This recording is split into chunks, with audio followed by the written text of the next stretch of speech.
Assalamualaikum warahmatullahi wabarakatuh.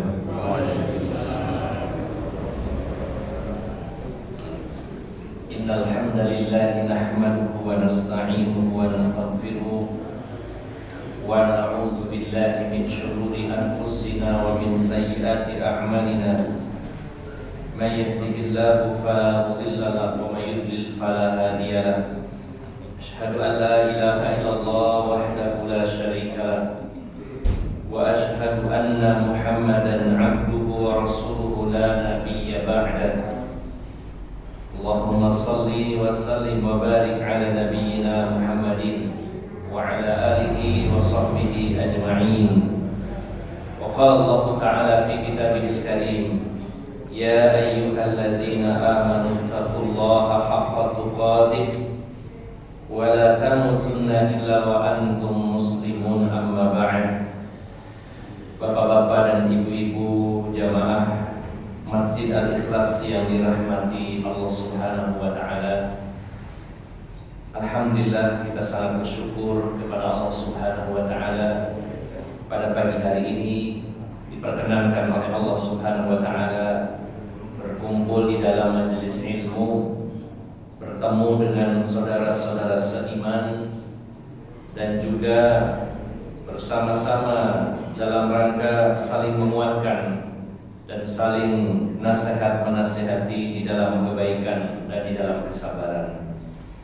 Mudah-mudahan segala amal soleh kita senantiasa diterima oleh Allah Subhanahu wa taala, dan semoga kita diberikan keistiqomahan di atas iman, di atas Islam, di atas hidayah hingga ajal mendatangi kita semuanya. Bapak Ibu yang dimuliakan Allah Subhanahu wa taala, kita akan lanjutkan kajian kitab Asyratus Sa'ah, yaitu tanda-tanda kiamat. Dan pagi hari ini kita masuk pada poin yang dalam kitab ini sebenarnya hampir separuh dari kitab ini, yaitu Asyratus Sa'atil Kubra, tanda-tanda besar kiamat. Jadi Bapak Ibu jamaah sekalian, jangan tertukar secara kata, bukan tanda kiamat besar ya, tapi tanda-tanda besar. Karena kita sudah membahas bahwa tanda-tanda kiamat ada dua, yaitu yang pertama tanda-tanda kecil, dan yang kedua adalah tanda-tanda besar. Dan selama kita mengkaji kitab Asyratus Sa'ah, maka yang dimaksud kiamat dalam kitab ini adalah kiamat kubro. Walaupun di awal dibahas ada kiamat sugro, yaitu kiamat kecil, yaitu kematian setiap individu.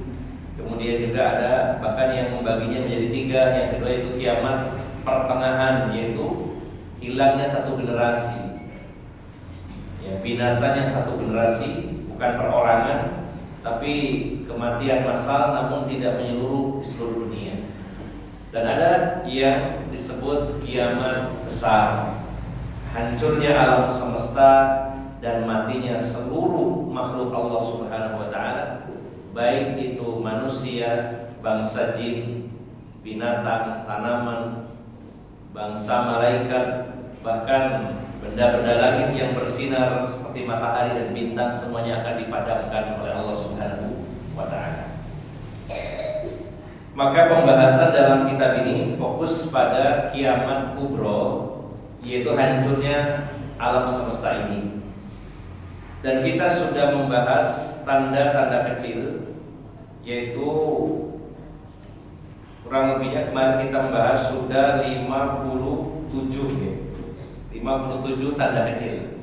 Dan kita masuk pada pembahasan tanda-tanda besar dari kiamat. Kemarin kita sudah membahas sekedar prolog bahwa tidak ada hadis-hadis Nabi SAW yang secara total menyebutkan urutan tanda-tanda besar dari mulai yang pertama sampai yang ke-10, karena Rasulullah menyebutnya ada 10. Tapi tidak ada hadis satupun yang menyebutkan secara urut dari nomor 1, 2, 3, 4 sampai 10. antara satu hadis dengan hadis yang lainnya disebutkan urutan yang berbeda-beda. Namun ada beberapa hadis yang menyebutkan sebagian dari tanda besar tersebut secara urut. Contohnya, munculnya Imam Mahdi ini lebih dahulu daripada kemunculannya Dajjal. Kemudian kemunculan Dajjal lebih dahulu daripada kemunculan dan turunnya Isa ibnu Maryam. Kemudian munculnya Ya'juj wa Ma'juj adalah di zaman setelah turunnya Isa ibnu Maryam. Jadi ada sebagian hadis yang menyebutkan urutannya tapi tidak total 10 tanda. Hanya beberapa tanda yang disebutkan dalam satu kalimat hadis, di mana hanya disebutkan beberapa tanda secara urut. Jadi Bapak Ibu jamaah sekalian, tidak dijelaskan secara detail oleh Rasulullah SAW nomor 1 apa, nomor 2, 3, 4, 5, 6, 7, 8, dan 10. Namun yang pasti Bapak Ibu jamaah sekalian adalah ketika satu tanda besar itu muncul, maka akan segera disusul dengan tanda besar berikutnya. Sebagaimana kalung mutiara yang diputus, maka berjatuhan butiran-butiran mutiara tersebut saling menyusul antara yang satu dengan yang lainnya. Dan ketika kalung mutiara itu yang diputus, berjatuhan butiran mutiara itu akan disusul dengan cepat. Begitu pula tanda besar, kalau sudah muncul satu tanda, maka tanda berikutnya akan muncul dengan segera.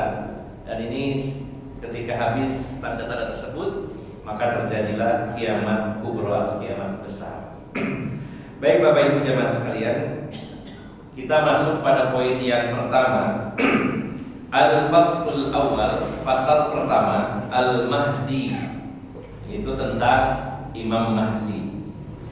Fi akhiriz zamani yakhruju rajulun min ahlil baiti yu'ayyidu Allahu bihi din yamliku sab'a sinina yamla'ul ardu 'adlan kama muli'at jawran wa zulman tan'imul ummatu fi ahdihi ni'matun lam tan'amha qattun tukhrijul ardu nabatuha wa tumtirus sama'u qitaruha wa yuqtal ma bi ghairi adadin.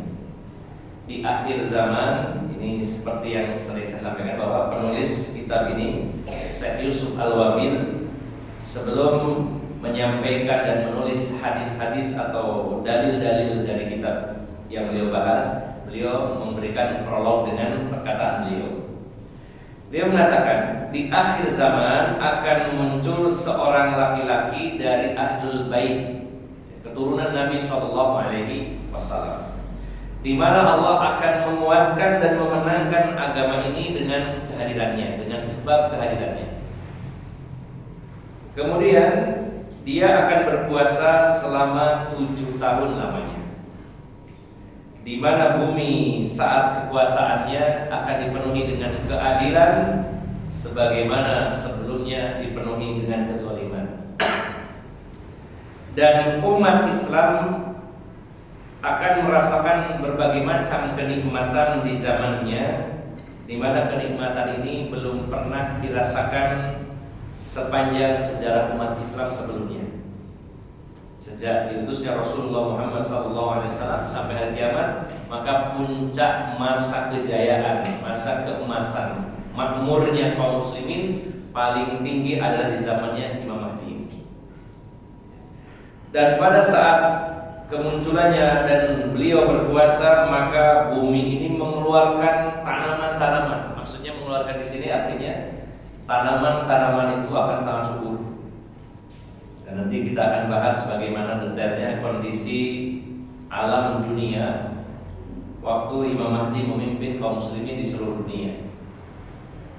Saking suburnya bumi pada saat itu, maka buah-buahan yang muncul dari pohon-pohon dan tanaman-tanaman tersebut, maka buah-buahan itu ukurannya sangat besar. Bahkan ada dalam hadis disebutkan seseorang yang makan buah delima, kemudian kulitnya bisa dibuat untuk berlindung. makan delima atau makan durian misalkan gitu, terus setelah dimakan isinya kulitnya itu saking besarnya bisa dibuat seperti tenda. Dan hal ini Bapak Ibu jamaah sekalian sesuatu yang mudah bagi Allah Subhanahu wa taala. Mungkin ada orang, wah ini cerita atau dongeng bohong. Kalau kita membacanya ada dalil, ada hadis yang sahih yang menjelaskan tentang ini, pasti kita meyakininya dan pasti itu akan terjadi. Saya sendiri mengamati mulai dari kecil dulu sampai hari ini perkembangan teknologi pertanian sangat luar biasa. Dulu waktu saya kecil kalau makan nanas itu ya kecil-kecil, ya sekarang semakin besar. Ditemukan berbagai macam penemuan, riset-riset dari para ahli pertanian mengembangkan ya model-model pertanian yang luar biasa. Baik kecepatan panennya, kemudian juga kesuburannya, kemudian juga varian-variannya terus berkembang. Dulu waktu kita kecil makan jagung ya jagung biasa ya, tapi ditemukan jagung manis, dibudidayakan, kemudian dilakukan perkawinan silang di antara tanaman tersebut sehingga ditemukan varietas baru. Dulu panen padi saja setahun sekali, kemudian setahun 2 kali, kemudian sekarang setahun 3 kali. Seandainya saja pemerintah mendukung dan tidak membuat regulasi yang banyak merugikan petani, bisa jadi lebih cepat lagi panen itu, dan bisa jadi setahun 4-5 kali panen padi. Begitu pula buah-buahan, ditemukan varietas baru yang lebih besar dari sebelumnya. Durian itu Bapak Ibu jamaah sekalian yang hobi durian, kita lihat bagaimana perkembangan teknologi pertanian. Durian yang dulu standar ya seukuran kepala kita, sekarang bisa 10 kali lipat besarnya.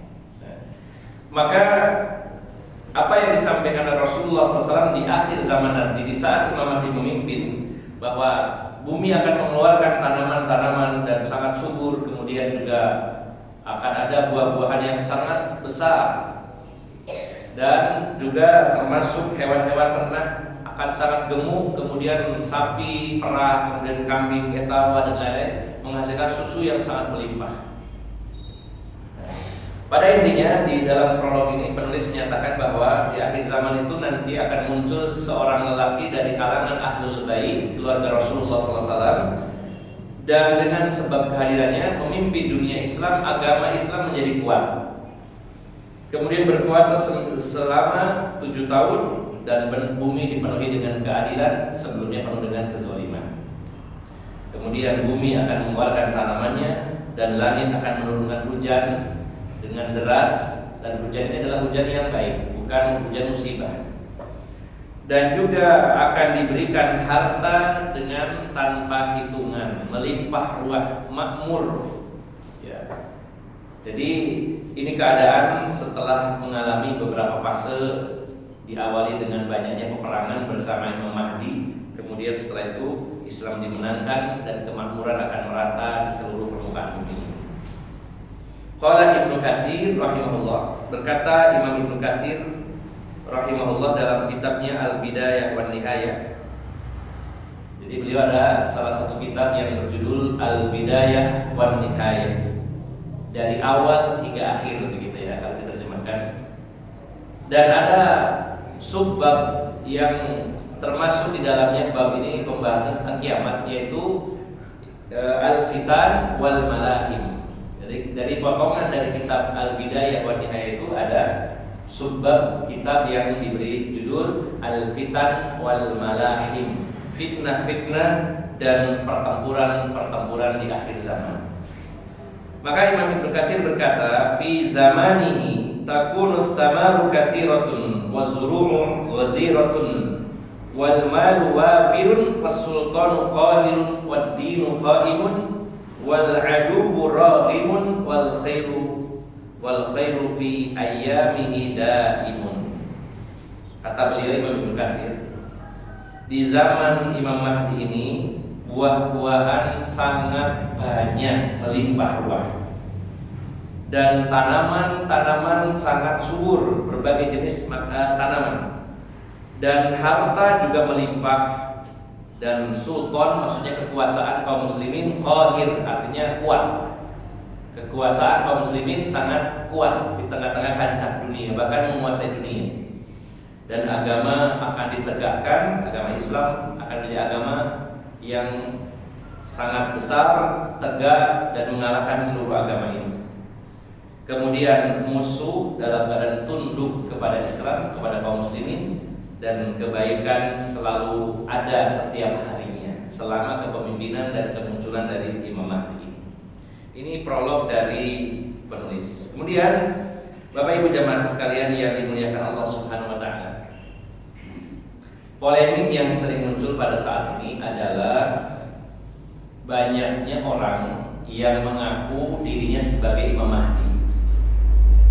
Melihat bagaimana antusiasme kaum muslimin menanti kehadiran Imam Mahdi, maka hal ini disalahgunakan oleh beberapa oknum yang mengaku dirinya sebagai Imam Mahdi dengan segala sandiwara dan drama yang mereka sampaikan, dan ternyata juga tetap ada pengikut dari mereka.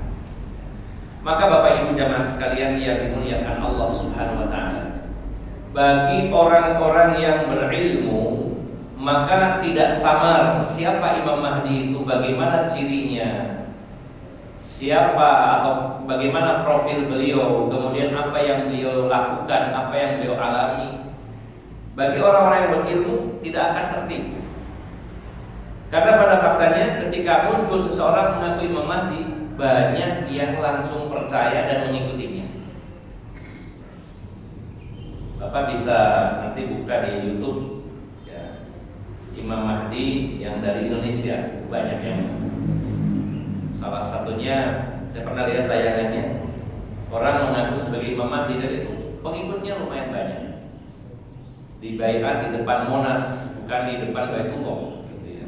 Ada video proses pembaiatannya di depan Monas. Banyak yang menangis, membaiat, menyalami, memeluk beliau. Kata mereka, pemimpin ini Imam Mahdi. Saya lihat secara wajahnya lebih dominan wajah Jawa ya. Bukan Imam Mahdi yang dimaksud oleh Rasulullah disebutkan ciri-cirinya.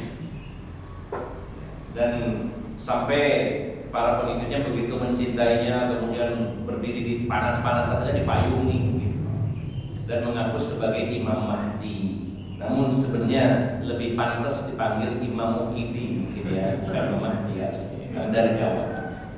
Nah, Bapak Ibu jamaah sekalian, ketika muncul Imam Mahdi, ketika muncul Nabi Isa, ketika muncul Dajjal, orang-orang yang berilmu dengan cepat akan bisa membedakan ini benar atau tidak. Apakah ini yang disebut Dajjal? Apakah ini Nabi Isa? Apakah ini Al-Mahdi?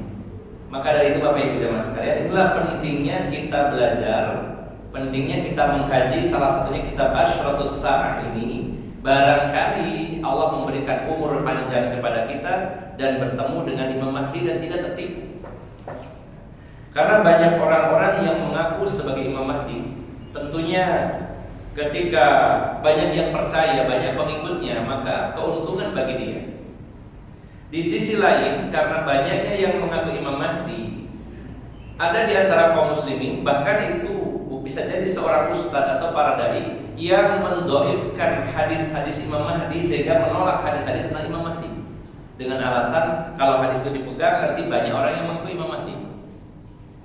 Maka Bapak Ibu jamaah sekalian, ini sebuah pemahaman yang kurang komprehensif ya. Artinya karena kekhawatiran banyaknya orang mengaku Imam Mahdi sehingga akhirnya hadis-hadis tentang Imam Mahdi ditolak dan dianggap bahwa Imam Mahdi itu hanyalah mitos, tidak ada, hanyalah cerita dan dongeng belaka. Maka jika kita mengkajinya secara mendalam, maka banyak sekali hadis-hadis mutawatir, derajatnya mutawatir, dan jumlahnya puluhan, lebih dari 70 hadis membahas tentang Imam Mahdi secara mendetail. Maka kita akan ikuti bersama dan mudah-mudahan Allah Subhanahu wa taala memberikan ilmu yang bermanfaat bagi kita semuanya dan kita bisa mengetahui secara mendetail tentang siapakah Al-Mahdi yang dimaksud oleh Rasulullah Muhammad SAW. Ini masih prolog juga. Di sini ada subbab yang berjudul Ismuhu wa Sifatuhu, nama dan ciri-ciri Imam Mahdi, terutama ciri-ciri fisiknya. Wa hadzal rajuli ismuhu ka ismi Rasulillah sallallahu alaihi wasallam wasmu abihi ka ismi abi an-nabi sallallahu alaihi wasallam. Fayakunu ismuhu Muhammad atau Ahmad bin Abdullah wa huwa min dzurriyyati Fatimah binti Rasulillah sallallahu alaihi wasallam, summa min waladil Hasan bin Ali radhiyallahu anhu. Pemimpin ini atau lelaki ini yang dimaksud Imam Mahdi adalah namanya seperti nama Rasulullah Muhammad sallallahu alaihi wasallam. Ini baru nama. Namanya sama dengan nama Nabi Muhammad sallallahu alaihi wasallam.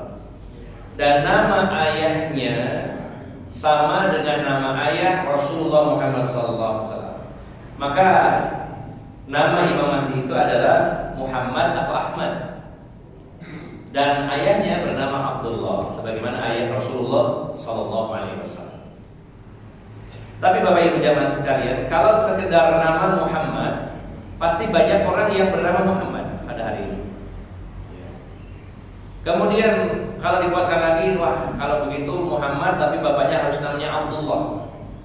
Ini juga banyak tentunya. Bisa saja orang namanya Abdullah, nanti kalau punya anak saya kasih nama Muhammad. Maka tidak cukup hanya bernama Muhammad bin Abdullah lalu dikatakan Imam Mahdi. Karena ada rentetan jalur nasab yang sampai kepada Rasulullah Muhammad sallallahu alaihi wasallam. Namanya Muhammad atau Ahmad bin Abdullah dan dari keturunan Fatimah putri Rasulullah sallallahu alaihi wasallam. Dan dari Fatimah maka Imam Mahdi ini dari keturunan Hasan bin Ali bin Abi Thalib. Jadi jalur nasabnya adalah dari Rasulullah. Dari Rasulullah salah satu putrinya yaitu Fatimah dinikahi Ali bin Abi Thalib. Kemudian salah satu putra dari Ali bin Abi Thalib yaitu Hasan, dan dari keturunan beliau lah nanti akan lahir Imam Mahdi ini. Berbeda dengan versi Imam Mahdi kaum Syiah yang garis nasabnya sampai kepada Husain bin Ali juga. Terutama dalam Syiah Imamiyah atau istilahnya Syiah Rafidhah, atau yang sekarang hanya dikenal dengan istilah Syiah begitu saja. Kalau ada istilah Syiah, sebenarnya Syiah itu banyak pecahannya. Ada Syiah Ghulat, ada Syiah Isna Asyariyah atau Imamiyah atau Rafidhah, ada Syiah Zaidiyah, ada Syiah Nusairiyah, ada Syiah Hausiyah dan lain-lain. Maka Syiah yang besar, paling besar hingga hari ini adalah Syiah Rafidhah, dan inilah Syiah yang mendapatkan dukungan dari sebuah negara yaitu Iran, bahkan menjadi semacam agama resmi negara Iran, yaitu Syiah Rafidhah atau Syiah Imamiyah atau Syiah Isna Asyariyah. Yang dimaksud Imamiyah atau Isna Asyariyah ini adalah kelompok Syiah yang meyakini adanya 12 imam. Maka yang 11 sudah muncul, yang satu mereka masih menunggu, dan mereka menunggunya di depan Gua Sardem. Jadi imam yang ke-12 itu menurut mereka hilang dan nanti akan muncul di akhir zaman dan keturunan dari Husain, bukan dari Hasan. Ini perbedaannya. Nah, Bapak Ibu jamaah sekalian, dikuatkan dengan perkataan Imam Ibnu Katsir. Qala Ibnu Katsir fil Mahdi, berkata Imam Ibnu Katsir tentang Imam Mahdi, wa huwa Muhammad bin Abdullah al-Alawi al-Fatimi al-Hasani radhiyallahu anhu. Dia adalah Muhammad bin Abdullah. Jadi kata Imam Ibnu Katsir, Imam Mahdi itu namanya Muhammad bin Abdullah al-Alawi. Maksudnya Alawi ini keturunan Ali bin Abi Thalib, dan dari istrinya yaitu Fatimah. keturunan dari Ali bin Abi Thalib dan Fatimah, dan dari jalur putra Ali bin Abi Thalib yaitu Hasan bin Ali. Ini secara nasabnya. Dan lebih detailnya Bapak Ibu jamaah sekalian yang dimuliakan Allah Subhanahu wa taala, tentunya dari suku Quraisy, ya. Suku yang paling tinggi kastanya di Saudi Arabia, termasuk di Mekah, yaitu dari suku Quraisy. Maka kalau ada orang mengaku Imam Mahdi, harus kita teliti apakah dia orang Arab. Kalau orang Arab berarti cetak masuk. Kemudian apakah dia dari suku Quraisy? Kalau bukan, tidak masuk. Kemudian kalau dia orang dari suku Quraisy, apakah garis keturunannya sampai kepada Hasan bin Ali bin Abi Thalib yang mana menikahi Fatimah binti Rasulullah SAW. Kemudian tadi dari sisi namanya adalah Muhammad bin Abdullah. Jadi kesimpulan dari sisi nama dan garis keturunannya, Imam Mahdi itu bernama Muhammad bin Abdullah, keturunan Rasulullah SAW dari garis yaitu Fatimah, dan putranya yaitu Hasan bin Ali bin Abi Thalib dan dari suku Quraisy. Kemudian Bapak Ibu jamaah sekalian, secara singkat ini hanya prolog saja. Wasifatuhu al-waridatu, dan sifat-sifatnya yang dijelaskan dalam hadis adalah annahu ajlad jabhah aqnal anf. Bahwa Imam Mahdi itu salah satu ciri fisiknya adalah yaitu lebar dahinya dan mancung hidungnya. Jadi kalau ada orang mengaku Imam Mahdi tapi pesek, jangan percaya. Ya. Jadi harus mancung, keturunan Arab. Nah, ini hanya sekilas, nanti akan didetailkan dalam hadis-hadis Nabi Shallallahu Alaihi Wasallam. Kemudian makanu khurujihi, tempat kemunculannya. Ini baru prolog saja, nanti akan dijabarkan secara detail dalam hadis-hadis Nabi Sallallahu Alaihi Wasallam. Yakunu zuhurul mahdi min qibalil masyriqi, faqad jaa fil hadisi an Thauban radhiyallahu anhu qala Rasulullah Sallallahu Alaihi Wasallam. Maka Imam Mahdi ini muncul dari arah timur, dan telah ada dalam hadis Nabi Sallallahu Alaihi Wasallam dari Thauban, yaitu Rasulullah SAW bersabda, yaftatiru inda kanzikum salasatun kulluhum ibnu khalifah thumma lam yasiru ila wahid minhum thumma tatlu'ur rayatus sauda min qibalil masyriq fayaqtulunakum qitalan lam yaqtulhu qaumun thumma dzakara syai'an la ahfaduhu fa qala fa idza ra'aytumuhu fabayi'uhu walau habwan 'ala thalji fa innahu khalifatullahil mahdi. Dalam hadis yang diriwayatkan dalam Sunan Ibnu Majah, hadis ini tercantum dalam Sunan Ibnu Majah, yaitu Kitabul Fitan bab Khurujul Mahdi, yaitu jilid kedua, hadis nomor 1367. Dan juga dalam kitabnya Imam Hakim Mustadrak juga ada dalam jilid yang keempat. Jadi hadis ini riwayat Ibnu Majah dan Imam Hakim. Rasulullah bersabda, akan saling membunuh di antara 3 orang di sisi perbendaharaan kalian.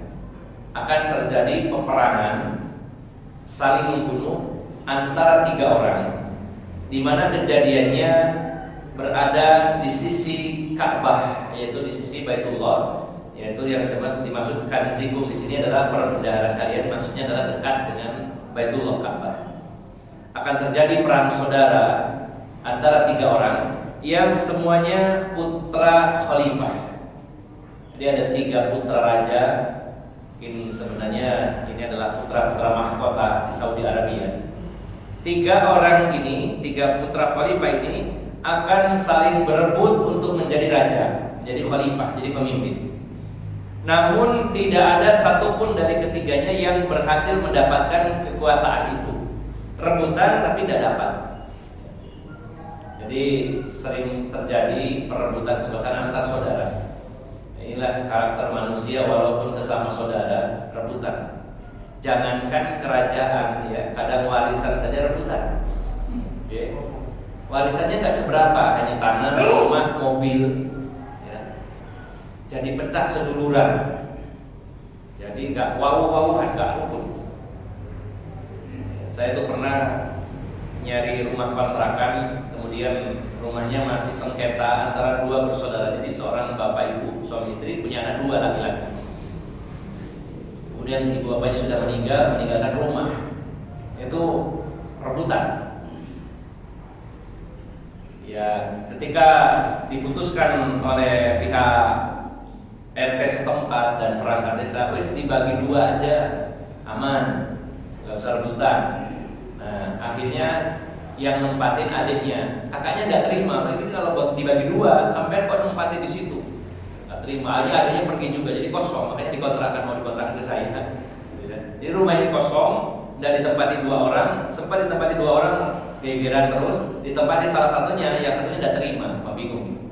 Hanya dikosongin, mau dikontrakan. Ini baru hanya peninggalan rumah, ya. Putus persaudaraan, jadi bermusuhan. Apalagi itu berupa kerajaan besar. Maka akan terjadi perang saudara, saling membunuh antara tiga orang, yang ketiganya putra khalifah, namun satu pun dari mereka tidak mendapatkan kerajaan tersebut.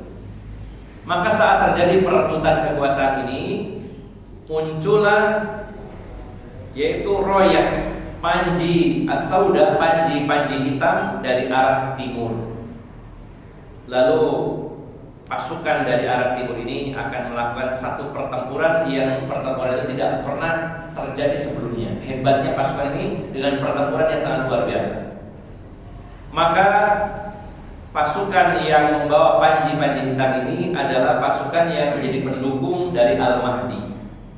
Nah, dikatakan di sini dari timur. Ini memang masih perlu pembahasan secara detail. Timur itu yang dimaksud Rasulullah SAW dari daerah mana? Maka yang sering dan mendekati apa yang dimaksud Rasulullah SAW, ya, yang lebih mendekati, biasanya kata-kata timur itu dari wilayah Khurasan dan sekitarnya. Negara-negara yang memiliki nama belakangnya ada istannya, ya, Afghanistan, Pakistan, Tajikistan dan sekitarnya. Allah alam detailnya. Maka akan ada satu pasukan elit yang membawa panji hitam yang muncul dari wilayah-wilayah tersebut, sekitaran Pakistan, Afghanistan dan sekitarnya. Ini dari beberapa penafsiran, yang mana tentu perbedaan tetap ada. Karena sebagian dari orang juga ada yang menafsirkan bahwa pasukan dari timur ini adalah dari Indonesia. Ya, silakan namanya juga menafsirkan. Dengan alasan kita kan orang timur katanya gitu. Maka pasukan dari timur itu ya dari Indonesia, dari Malaysia dan sekitarnya, dari Asia Tenggara. Wallahu a'lam ya, apakah betul dari Indonesia atau dari mana? Tapi kalau melihat dari kacamata militer hari ini, kita melihat militer Afghanistan sangat kokoh, sangat kuat.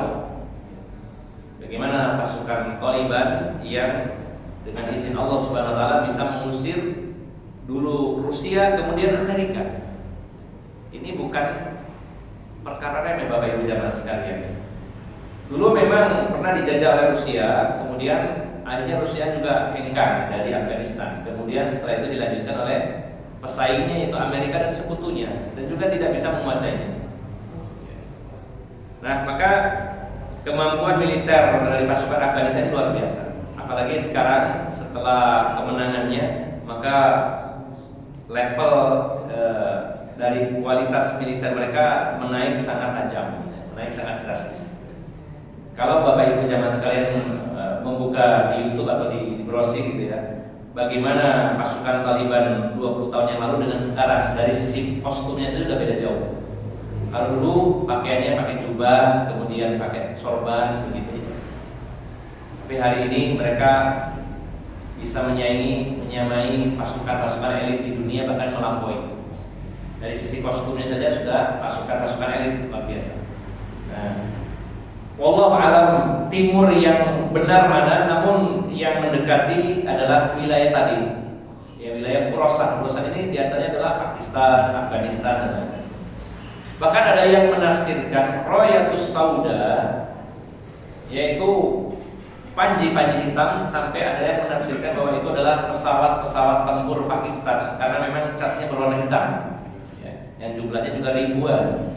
Wallahualam, nanti kita tunggu saja apakah umur kita nyampe atau tidak. Namun yang pasti Bapak Ibu jamaah sekalian, Rasulullah menyebutnya dari timur, ya, bersama pasukan pendukungnya yang membawa panji-panji hitam. Maka jika kalian mendengar berita tentangnya, tentang Imam Mahdi tadi, dengan nama, dengan ciri-ciri fisik, siapa pasukan pendukungnya, apa nanti yang akan terjadi, maka jika kalian mengetahuinya, maka baiatlah dia, walaupun kamu harus merangkak di atas salju. Karena sesungguhnya dia adalah Khalifatullah Al-Mahdi. Dia adalah Khalifah Allah Al-Mahdi. Jadi kalau ingin baiat, nanti nunggu Imam Mahdi. Gak usah baiat sekarang. Setiap kelompok punya pemimpin, kemudian dibaiat secara khusus. Oke. Mungkin pengalaman Abah Hadi Suryo pernah baiat. Nah, maka beberapa kelompok pada hari ini juga ada amir, ada pemimpin yang dibaiat. Termasuk saya dulu pernah ikut satu kelompok kajian sampai 6 tahun. Dari situ ada pemimpinnya, ada amirnya, ada baiatnya. Dan benar-benar harus taat, sami'na wa ata'na, ya, kepada pemimpinnya tersebut. Bahkan ada, ya, selama 6 tahun itu alasannya sang amir waktu saya ngaji itu 6 tahun lamanya. Sang amirnya mengatakan, saya berijtihad, saya punya inisiatif. Nanti kan akan muncul Imam Mahdi. Nah, sebelum beliau muncul, saya ikat dulu baiatnya ke saya. Siapapun yang merindukan Imam Mahdi nantinya akan berbaiat kepada Imam Mahdi, karena belum ada, sementara baiatnya ke saya dulu. Nanti kalau Imam Mahdinya muncul, nah saya akan serahkan kekuasaan ini kepadanya. Dan saya ngaji 6 tahun di sana. Dan saya keluar ketika bertanya kepada sang imam ini tentang hadis Bukhari. Dalam hadis Bukhari salah satunya adalah ketika ada seorang pemimpin Islam lalu muncul pemimpin yang baru, maka harus perangi, harus dibunuh. Saya tanya, kalau panjenengan pemimpinnya, nanti Imam Mahdi muncul, berarti Imam Mahdi perlu dibunuh. Gak bisa jawab, diem aja, saya keluar gitu ya. Saya berhenti dari kelompok ini. Nah, nanti kalau lebih detailnya ngobrol-ngobrol bisa, saya tidak bahas di sini. Namun Bapak Ibu jamaah sekalian yang dimuliakan Allah Subhanahu wa taala, pada intinya dalam hadis ini Rasulullah mengabarkan kalau muncul Imam Mahdi dengan semua ciri-ciri yang spesifik, termasuk namanya, nasabnya, ciri fisiknya, kemudian siapa pasukan pendukungnya, apa yang akan dialaminya, apa yang dilakukannya, sudah detail semuanya, sudah penuh data-data itu. Maka jika kalian sudah mengetahuinya, baiatlah dia walaupun kamu harus berangkat menuju menemuinya, walaupun harus berangkat di atas salju, karena dia adalah Khalifatullah Al-Mahdi. Ya. Maka ada penjelasan dari Imam Ibnu Katsir. Qala Ibnu Katsir, penulis banyak merujuk dalam kitabnya Imam Ibnu Katsir Al-Bidayah wa Nihayah. Qala Ibnu Katsir rahimahullah, wal muradu bil kanzi al-madhkuri fi hadha siyaqi kanzul Ka'bah.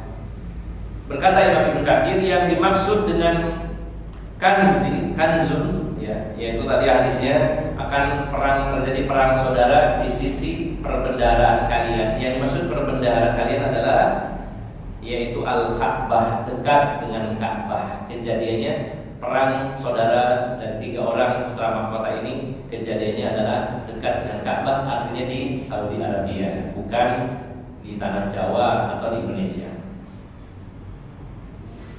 Nah, Bapak Ibu jamaah sekalian yang dimuliakan Allah Subhanahu wa taala, ini prolog dari bab tentang Al-Mahdi, dan kita lanjutkan sedikit tentang dalil-dalilnya. Ini sangat banyak sekali. Kita kaji step by step, mudah-mudahan ini menjadi tambahan ilmu bagi saya dan bagi Bapak Ibu jamaah sekalian. Al-adillatu minas sunnati ala duhuri.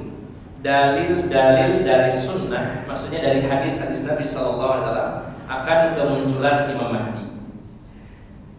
Ja'atil ahaditsus sahihatud dalatu ala duhuril mahdi wa hada al ahaditsu minha ma ja'a fihi an-nassu 'ala al-mahdi wa minha ma ja'a fihi fihi dzikru sifatihi faqat wa sa'adkuru huna ba'd hadhil ahadits wa hiya kafiyatun fi isbati dhuhuri fi akhir zaman alamatun min alamatis sa'ah. Kata penulis, berikut hadis-hadis sahih yang menunjukkan akan kemunculan Imam Mahdi. Jadi berikut itu artinya setelah ini akan dibahas. Berikut adalah beberapa hadis yang sahih tentang kemunculan Imam Mahdi. Dan hadis-hadis ini adalah sebagai dalil akan kemunculan Imam Mahdi. Sebagian hadis ini menyebutkan tentang sifat-sifatnya saja, ya. Dan akan aku sebutkan sebagian hadis saja dan itu sudah cukup. Artinya penulis menegaskan bahwa saya tidak akan mencantumkan seluruh hadis-hadisnya, hanya sebagian saja sebagai wakil dari hadis-hadis yang lainnya, dan itu sudah cukup. Hadis yang pertama, hadis riwayat Imam Hakim, an Abi Sa'id Al-Khudri radhiyallahu anhu anna Rasulullah sallallahu alaihi wasallam qala. Dari Abu Sa'id Al-Khudri bahwasanya Rasulullah sallallahu alaihi wasallam bersabda, yakhruju fi akhiri ummati al-mahdi. Yang bersabda adalah Rasulullah sallallahu alaihi wasallam. Akan muncul di akhir umatku al-mahdi. Al-mahdi akan muncul di akhir umatku. Yusqihillahul ghaitha wa tukhrijul ardu nabataha wa yu'tal malu sihahan wa taksuru al-masyiyata wa ta'dhimul ummati ya'isu sab'an aw thamaniyan yakni hujajan. Rasulullah sallallahu alaihi wasallam bersabda, akan muncul Imam Mahdi di akhir umatku, di mana Allah akan memberi minum kepadanya al-ghaits, hujan. Maksudnya Allah akan turunkan hujan yang lebat, hujan yang membawa kebaikan. Artinya identik bahwa kalau hujan lebat ini adalah identik dengan kemakmuran, kesuburan. Jadi kalau ada kata-kata air yang berlimpah, hujan yang deras dalam Al-Quran, dalam hadis Nabi, yang dimaksud adalah kebaikan, hujan yang baik, artinya kemakmuran. Sebagaimana ketika Allah menyatakan, wa allaw istaqamu 'ala tariqati la asqainahum ma'an ghadaqa. Kalau kalian itu istiqomah di atas Islam, siapapun di antara kita yang istiqomah, la asqainahum ma'an ghadaqa, sungguh kami akan memberinya air minum yang melimpah ruah. Kalau kita istiqomah, Allah akan berikan air minum yang melimpah ruah. Terus kita berpikir, kelompokkanlah gitu. Orang istiqomah kelompokkan, maksudnya bukan itu Bapak Ibu jamaah sekalian. Air identik dengan kemakmuran, karena ketika air ini hilang, terjadilah kekeringan, keresahan, maka itu adalah identik dengan kebinasaan.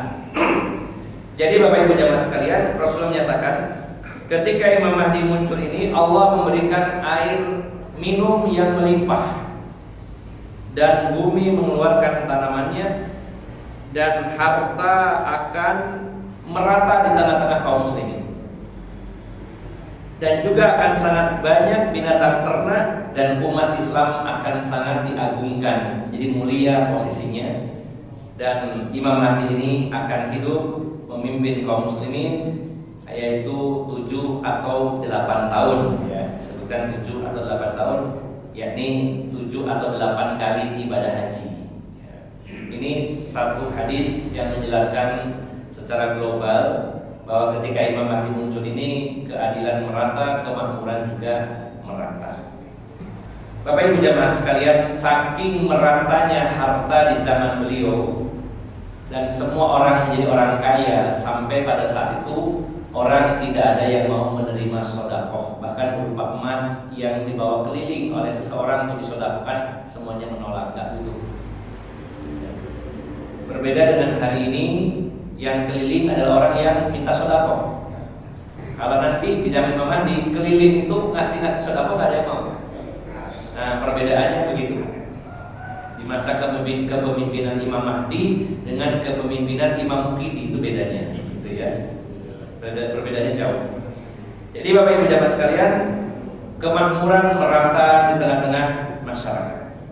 Ini baru satu hadis, Bapak Ibu jamaah sekalian, dan akan kita bahas banyak hadis. Ya, di antaranya sekitar mungkin di sini disebutkan hanya sekitar 8 hadis, itu mewakili dari hadis-hadis tentang Al-Mahdi.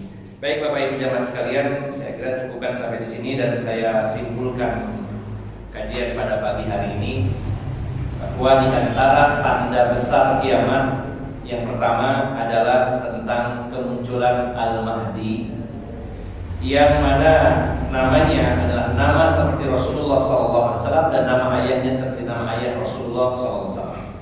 Dari keturunan Rasulullah SAW, dari garis Fatimah dan Hasan bin Ali bin Abi Thalib. Sehingga nama beliau adalah Muhammad bin Abdullah Al-Hasani Al-Quraisy. Al-Quraisy artinya dari suku Quraisy. Al-Hasani di sini adalah keturunan Hasan bin Ali dari suku Quraisy. Yang sekilas disebutkan ciri fisiknya, lebar dahinya dan mancung hidungnya. Kemudian dia muncul dari arah timur, didukung dengan pasukan pembawa panji-panji hitam, yang itu munculnya adalah ketika terjadi perebutan kekuasaan di antara 3 putra mahkota Saudi Arabia di sisi Ka'bah Baitullah. Dan ketika Imam Mahdi muncul dan memimpin kaum muslimin di seluruh dunia, maka kemakmuran akan merata di tengah-tengah kaum muslimin. Ini baru sebagian hadis yang kita bahas, dan insyaallah pada pertemuan berikutnya akan kita lanjutkan lebih detail lagi dengan izin Allah Subhanahu wa taala. Demikian Bapak Ibu jamaah sekalian, semoga bermanfaat dan mohon maaf atas segala kekurangan. Aqulu qouli hadza wa astaghfirullah li wa lakum wa akhiru da'wana anil hamdulillahi rabbil alamin. Subhanallah wa bihamdika asyhadu an la ilaha illa anta astaghfiruka wa atubu ilaik. Assalamualaikum warahmatullahi wabarakatuh. Waalaikumsalam.